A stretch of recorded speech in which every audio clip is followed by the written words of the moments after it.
All right, so it's been a while, but let's get into this fragment two. If you have not seen the previous video, I highly recommend going back and watching not only fragment one, but the video before that, because there was massive synchronicities coming in that led me to this text. And there's no telling what it's going to lead me to, from this point. So we are in fragment two of The Voice of the Silence by Helena Blavatsky.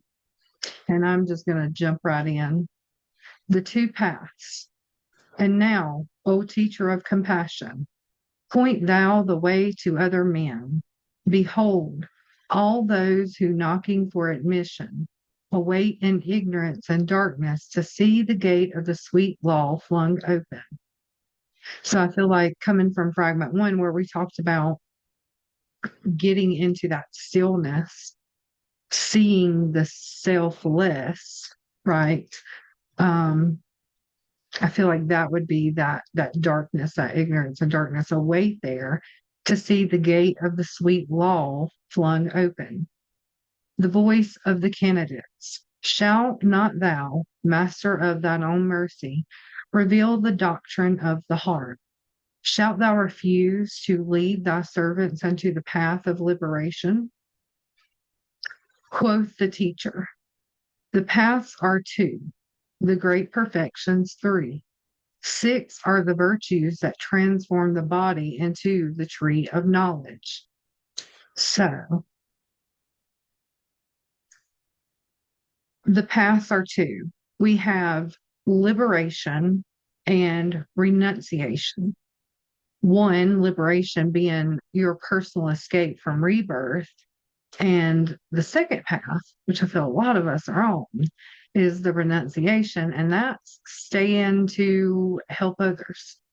We're going to stay behind, go through this birth cycle, and help to awaken others.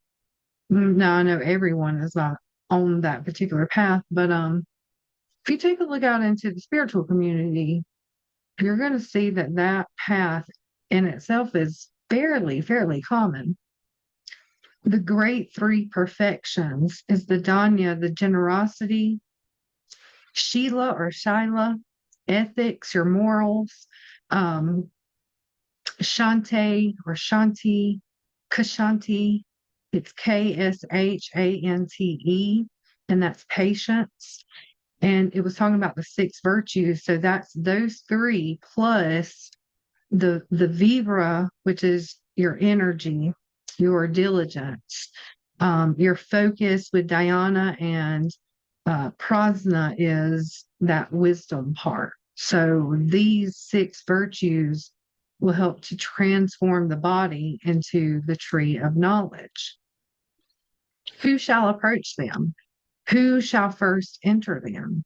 Who shall first hear the doctrine of the two paths in one, the truth unveiled about the secret heart? Now we have a subnote here on the secret heart 3. Secret heart is the esoteric doctrine. That's all it says. 4. The law which shunning learning teaches wisdom reveals a tale of woe. Alas, alas, that all men should possess Alaya. Be one with the great soul, and that possessing it, Alaya should so little avail them. Behold how, I feel like that's like, behold, you've come to realize who you are. The great soul, Alaya. Behold how like the moon, reflected in the tranquil waves, Alaya is reflected by the small and by the great, is mirrored in the tiniest atoms, yet fails to reach the heart of all. Alas, that so few men should profit by the gift, the priceless boon of learning truth, the right perception of existing things, the knowledge of the non-existent. Saith the pupil, O teacher, what shall I do to reach wisdom? O wise one, what to gain perfection? Search for the paths. But O Lanu, remember, that means student or disciple. Be of clean heart before thou startest on thy journey.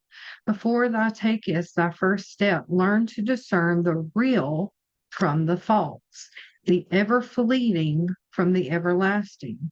Learn above all to separate head learning from soul wisdom, the I from the heart doctrine. Ye ignorance is like unto a closed and airless vessel, the soul a bird shut up within. It warbles not, nor can it stir a feather. But the songster mute and torpid sits, and of exhaustion dies. But even ignorance is better than head learning, with no soul wisdom to illuminate and guide it. You gotta feel. The seeds of wisdom cannot sprout and grow in airless space. To live and reap experience, the mind needs breath and depth and points to draw it towards the diamond soul. Number 4, the diamond soul, or the Vajrasattva, a title of the Supreme Buddha, the Lord of all mysteries, called the Vajradhara and Adi Buddha. I know I'm butchering some words. If y'all want to drop how to pronunciate those particular words, if you know, that would be helpful. 42, going back to the diamond soul. Seek not those points in Maya's realm, but soar beyond illusions. Search the eternal and the changeless. Sat. Mistrusting fancies, false suggestions. So I'm going to go see what this SAT means. Number 5 notes, the one eternal and absolute reality and truth, all the rest being illusion. So the Sat is the one eternal and absolute reality, all the others being illusion. So it said, but soar beyond illusion, search the eternal and changeless Sat, mistrusting fancies, false suggestions. For mind is like a mirror. It gathers dust while it reflects. It needs the gentle breezes of soul wisdom to brush away the dust of our illusions. Seek, O beginner, to blend thy mind and soul. Blend. Would that be like a reference to making them become one? How many times have you guys heard that out here? The heart and the mind alignment. Shun ignorance and likewise shun illusion. Avert thy face from the world deceptions. Mistrust thy senses, they are false. But within thy body, the shrine of thy sensations, seek in the impersonal for the eternal man, and having sought him out, look inwards. Thou art Buddha. Shun praise, O devotee. Praise leads to self-delusion. Thy body is not self. Thy self is in itself without a body, and either praise or blame affects it not. Self-gratulation, O disciple, is like unto a lofty tower, up which a haughty fool has climbed. Thereon he sits in prideful solitude, and unperceived by any but himself. False learning is rejected by the wise and scattered to the winds by the good law. Its wheel revolves for all, the humble and the proud. The doctrine of the eye is for the crowd, the doctrine of the heart for the elect. The first repeat in pride, behold, I know the last. They who in humbleness have garnered, lo confess, thus have I heard. Great Sifter is the name of the heart doctrine, O disciple. The wheel of the good law moves swiftly on. It grinds by night and day. The worthless husk it drives from out the golden grain. The refuse from the flower. The hand of karma guides the wheel. The revolutions mark the beatings of the karmic heart. Hold, please.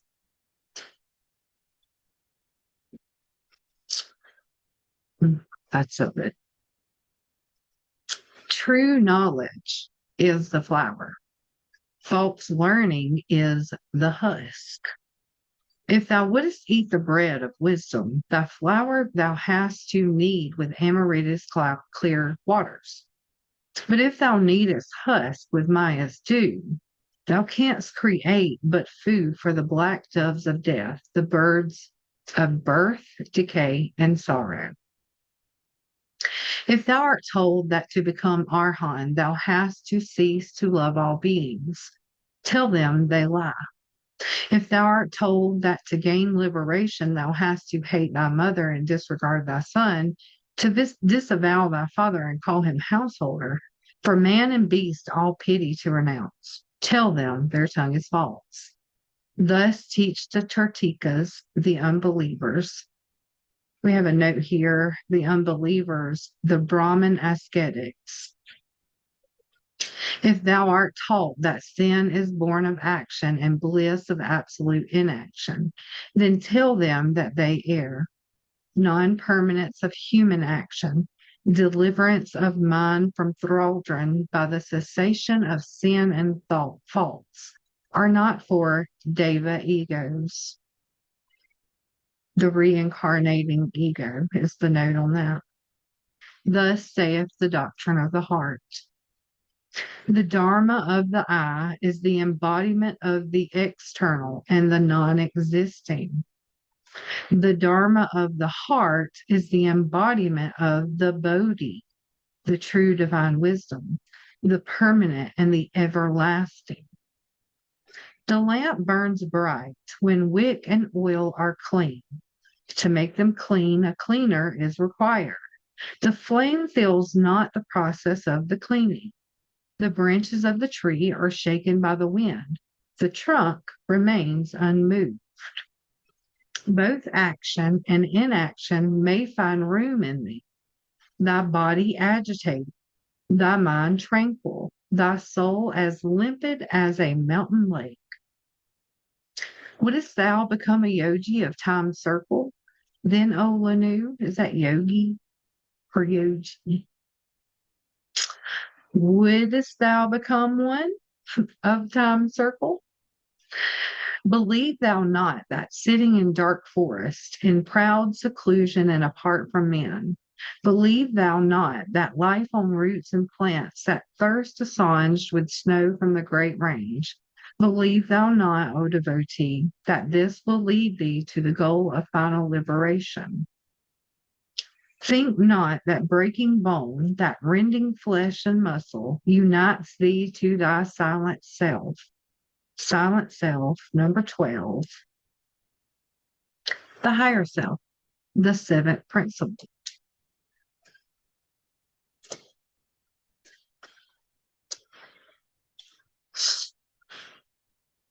So think not that breaking bone, that rending flesh and muscle, unites thee to thy silent self. Think not that when the sins of thy gross form are conquered, O victim of thy shadows, thy duty is accomplished by nature and by man. The blessed ones have scorned to do so. The lion of the law, the Lord of mercy, Buddha, perceiving the true cause of human woe, immediately forsook the sweet but selfish rest of quiet wilds. From Aranyaka, he became the teacher of mankind. After July had entered the nirvana, he preaches on mount and plain and held discourses in the city to devas, man, and gods. So kindly acts, and thou shalt reap their fruition. Inaction in a deed of mercy becomes an action in a deadly sin. Thus saith the sage. I feel like that would be like what's coming to my mind is like knowing you could have took action, but you didn't. And then there's like that afterthought or after feeling, you know, how we kind of beat ourselves up. And like that guilt, and that shame starts rotating through our energy, um, becomes a deadly sin. Shalt thou abstain from action? Question mark. Not so shall gain thy soul her freedom. To teach nirvana, one must reach self-knowledge, and self-knowledge is of loving deeds the child. Inner child. Come alive. Let's play. Have patience, candidate, as one who fears no failure, courts no success. Fix thy soul's gaze upon the star whose ray thou art, the flaming star that shines within the lightless depths of ever being, the boundless fields of the unknown. Fun story right here, shortly. During a BQH session, this flaming star made me think of it. I experienced myself imploding. And when asked what I was, because when you go into like a past life regression or hypnosis, the person typically starts to ask questions like, look down at your body, what's your shape and form, just getting details. And I was a star and I imploded. So that made me think about that. Fix thy soul's gaze upon the star whose ray thou art. Have perseverance as one who doth forevermore endure. Thy shadows live and vanish. That which in thee shall live forever. That which in thee knows, for it is knowledge. It is not a fleeting life. It is the man that was, that is, and will be, for whom the hour shall never strike. If thou wouldst reap sweet peace and rest, disciple, sow with the seeds of merit the fields of future harvest, accept the woes of birth. I myself find that absolutely hard when you're in the midst of peace and rest, sowing the seeds of your future. It's hard to be in that space and not see anything happening. And it says, accept the woes of birth. Like that's tough, is it not? Step out from the sunlight into shade to make more room for others. The tears that water the parched soil of pain and sorrow bring forth the blossoms and the fruits of karmic retribution. Out of the furnace of man's life and its black smoke, winged flames arise, flames purified, the soaring out onward beneath the karmic eye, weave in the ends of the fabric glorified of the three vestures of the path. These vestures are Nirmanakaya, Sambhogakaya, Dharmakaya, robe sublime. The Shangna robe, the Shangna robe, 'tis true, can purchase light eternal. The Shangna robe alone gives the nirvana of destruction. It stops rebirth. But oh, Lanu, it also kills compassion. No longer can the perfect Buddhas who don the Dharmakaya glory help man's salvation. Alas, shall selves be sacrificed to self? Mankind unto the well of units? No, O beginner, this is the open path, the way to selfish bliss, shunned by the bodhisattvas of the secret heart, the Buddhas of compassion. To live to benefit mankind is the first step. To practice the 6 glorious virtues that we talked about in the beginning is the second. To don Nirmakana's humble robe is to forego eternal bliss for self, to help on man's salvation, to reach nirvana's bliss, but to renounce it. is the supreme, the final step, the highest on the renunciation's path. Know, O disciple, this is the secret path, selected by the Buddhas of perfection, who sacrifice the self to the weaker selves.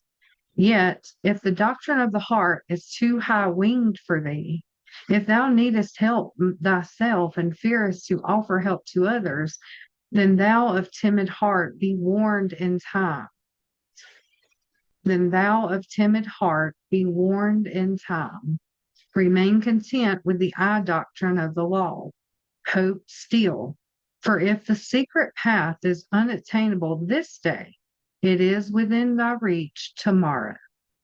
Learn that no efforts, not the smallest, whether in right or wrong direction, can vanish from the world of causes.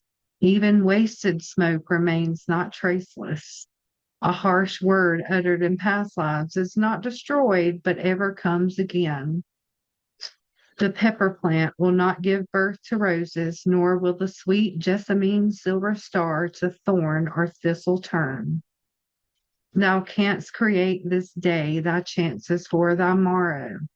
In the great journey, causes sown each hour bear each its harvest of effects. For rigid justice rules the world. With mighty sweep of never ending erring, oh my gosh, with mighty sweep of never erring action, it brings to mortals lives of weal or woe, the karmic progeny of all our former thoughts and deeds. Take then as much as merit hath in the store for thee. O thou of patient heart, be of good cheer and rest content with fate. Such is thy karma, the karma of the cycles of thy births, the destiny of those who, in their pain and sorrow, are born along with thee. Rejoice and weep from life to life, chained to thy previous actions. Act thou for them today, and they will act for thee tomorrow. 'Tis from the bud of renunciation of the self that springeth the sweet fruit of final liberation. To perish doomed is he who, out of fear of Mara, refrains from the helping man, lest he should act for self. The pilgrim who would cool his weary limbs in running waters, yet dares not plunge for terror of the stream, risks to succumb from heat. Inaction based on selfish fear can bear but evil fruit. The selfish devotee lives to no purpose. The man who does not go through his appointed work in life has lived in vain. Follow the wheel of life. Follow the wheel of duty to race and kin, to friend and foe, and close thy mind to pleasures as to pain. Exhaust the law of karmic retribution. Gain cities for thy future birth. I want to see how to pronounce that.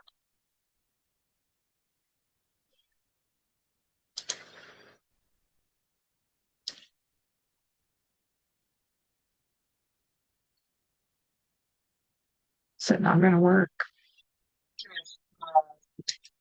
It's not there. Crazy. Close read aloud. Read aloud from here. That's not what I'm on.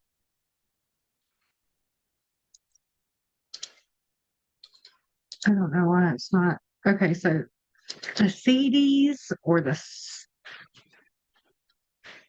I feel like that might be it. Gain CDs for thy future birth. It's SIDDHIS.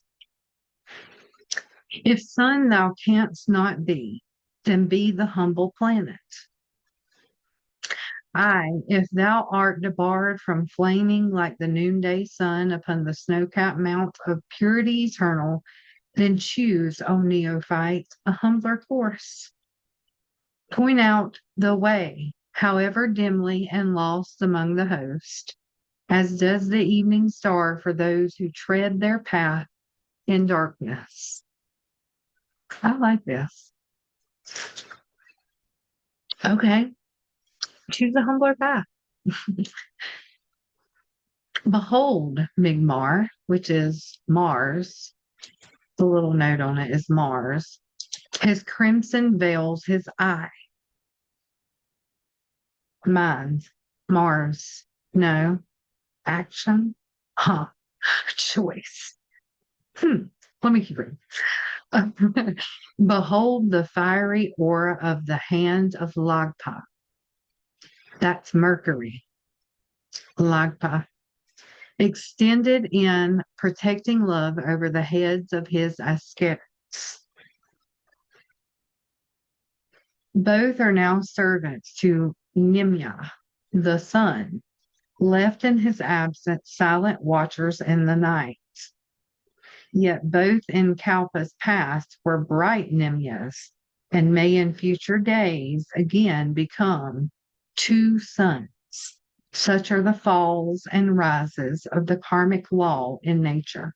That sounds to me like the mind and the heart and the action that we put forth, like, makes us who we really are, avoidant of self. And as we begin to work in that nature, in that rhythm, in that energy, that the shadow portions of us becomes a sun, the two suns again become two suns, may in the future become two suns. Be, O Lanu, like them, give light and comfort to the toiling pilgrim, and seek out him who knows still less than thou, who in his wretched desolation sits starving for the bread of wisdom, and the bread which feeds the shadow without a teacher, hope, or consolation, and let him hear the law. Tell him, O candidate, that he who makes of pride and self-regard bondmaidens to devotion, that he who cleaving to existence still lays his patience and submission to the law, as a sweet flower at the feet of Shakya Thubpa, Buddha, becomes a Skratipati, Skarota, Sarota Pata, Pate, in this birth. It has a subnote. Let's see. Let me cancel that read aloud so I can come back. 27, a Sarotapati is he who enters in the stream of nirvana, unless he reaches the goal owing to some exceptional reasons, can rarely attain nirvana in one birth.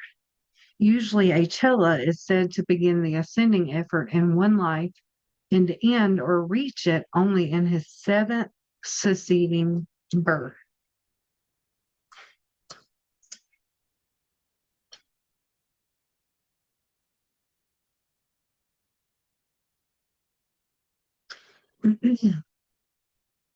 Okay, here we go.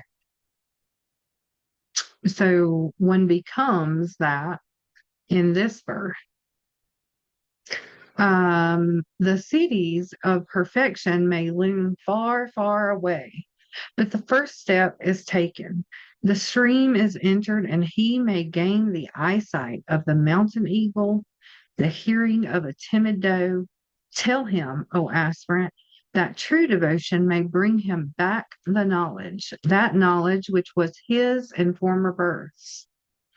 The Deva sight and the Deva hearing are not obtained in one short birth. Be humble if thou wouldest attain to wisdom. Be humbler still when wisdom thou hast mastered. Be like the ocean, which receives all streams and all rivers.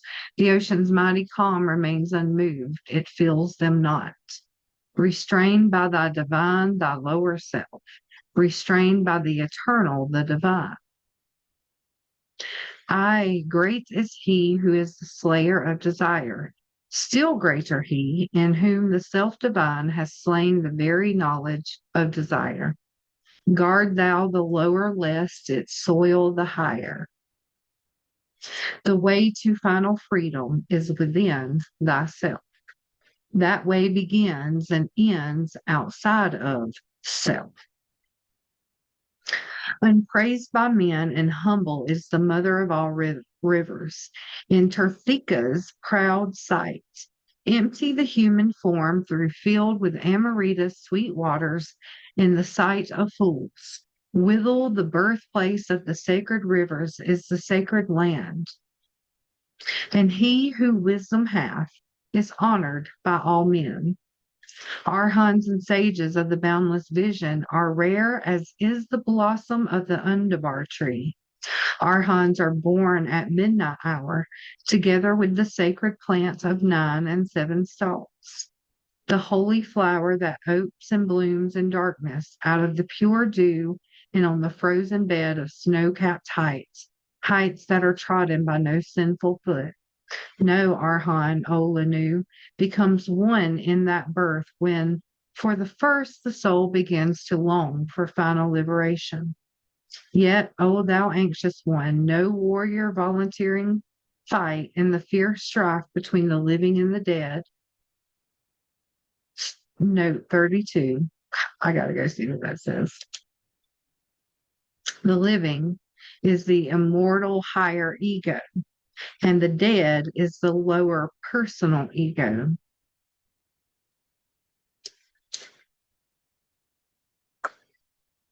No, not 4,000. Hold up.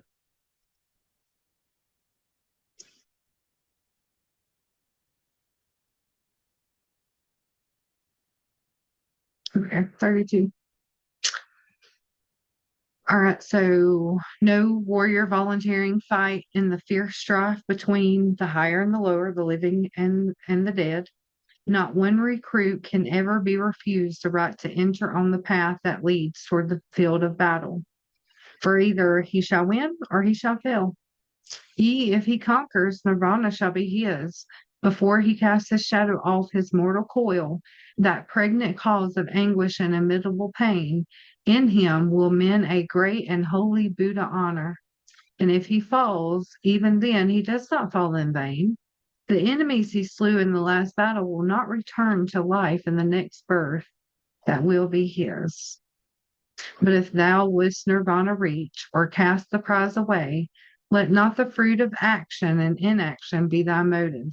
Thou of dauntless heart, know that the Bodhisattva who liberations changes for the renunciation to don the miseries of secret life is called thrice honored. Makes me think of Hermes Trismegistus, thrice great.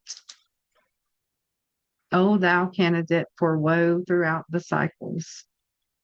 The path is one, disciple, yet in the end twofold.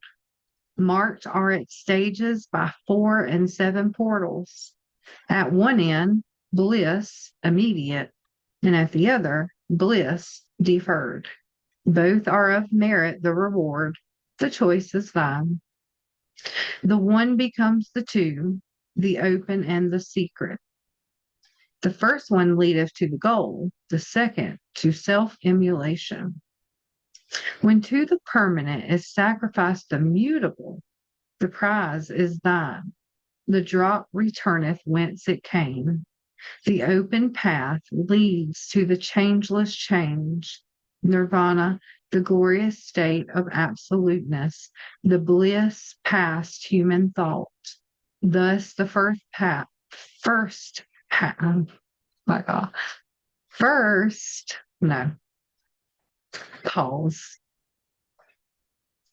Thus, the first path is liberation. Why was that so hard?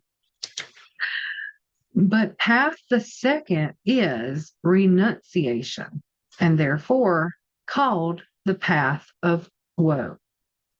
The secret path leads the Arhan to mental woe unspeakable, woe for the living dead, and helpless pity for the men of karmic sorrow. The fruit of karma sages dare not steal, for it is written, teach to eschew all causes, the ripple of effect, As the great tidal wave, thou shalt not let run its course.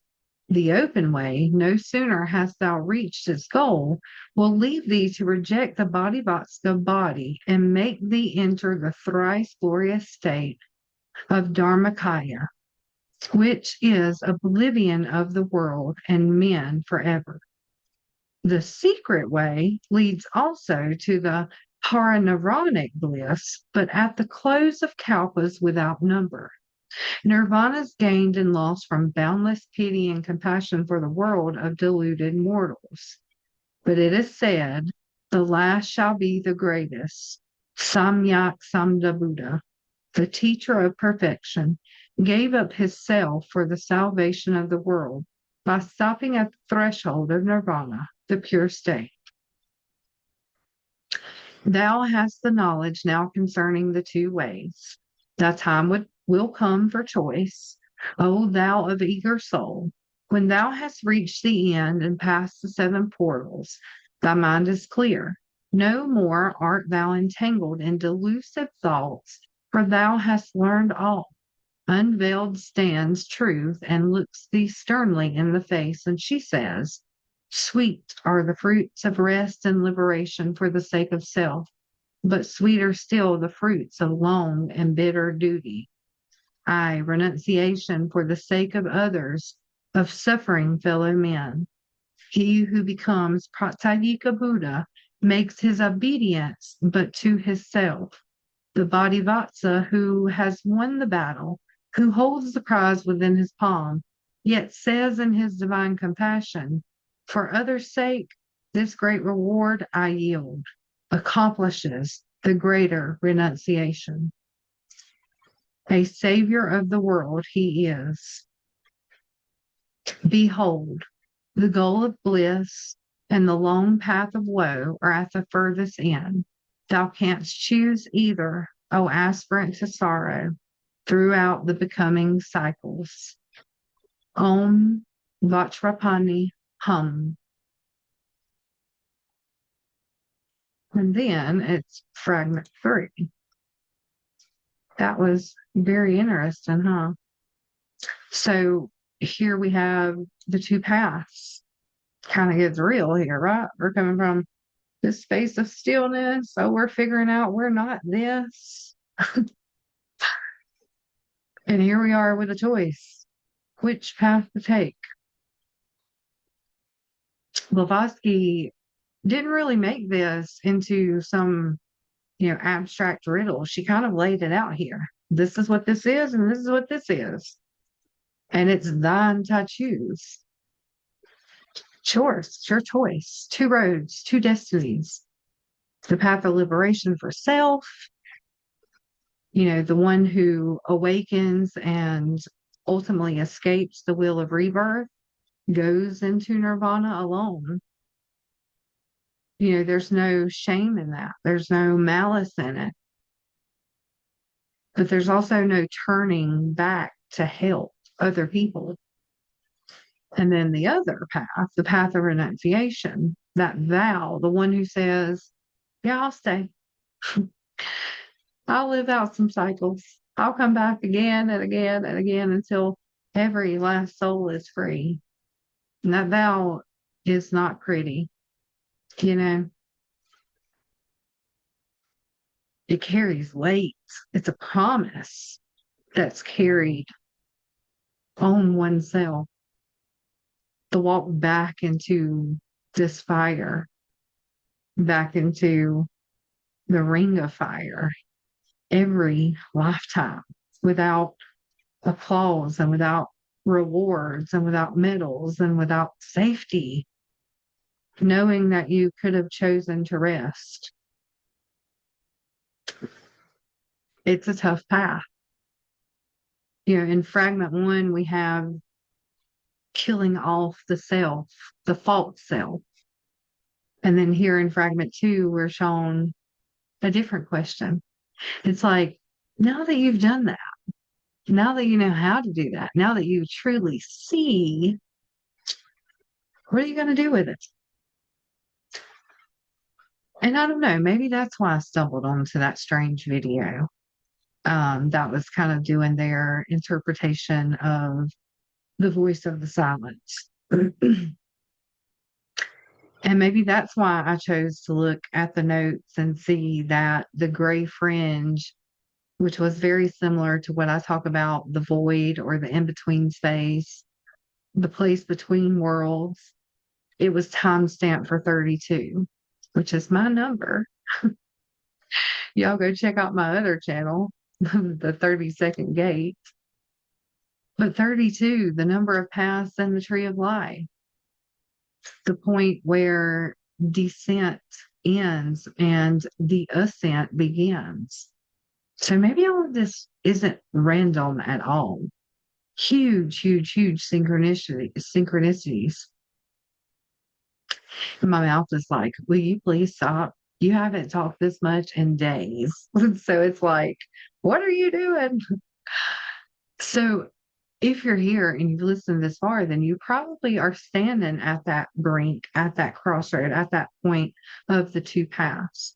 Maybe you are walking in that in-between space and, you know, you're at that choice. It's one path to take you home, one path to keep you here, one path that is very much about your liberation, and one path that is not only about self, but also helping others as well. The choice is yours. So I'm going to end this one here and we will pick up next time on Fragment 3. I'll see you then.